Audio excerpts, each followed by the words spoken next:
আমার কাছে একটা 5 স্টার চকলেট আছে, একটা কমলা লেবু আছে। বাচ্চারা তো চকলেট খেতেই বেশি ভালোবাসে, ওরা তো কমলা লেবু খেতে ভালোবাসে না। কিন্তু নীল কোনটা খেতে ভালোবাসে দেখি তো। নীল, তুমি কোথায়?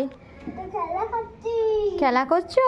এই দেখো, আমি তোমার জন্য একটা 5 স্টার চকলেট নিয়ে এসেছি, একটা কমলা লেবু নিয়ে এসেছি, কিন্তু যে কোনো একটা নিতে হবে। নাও, কোনটা নেবে? এখন ভাবছো কোনটা নেবে? দুটোই নিতে ইচ্ছে করছে? ঠিক আছে, তাহলে দুটোই। জানি তো, আগেই চকলেটটা তুললো, আমি জানতাম। কিন্তু শোনো শোনো, এদিকে এসো, এদিকে এসো। কমলা লেবুটাও খাবে? ধরো,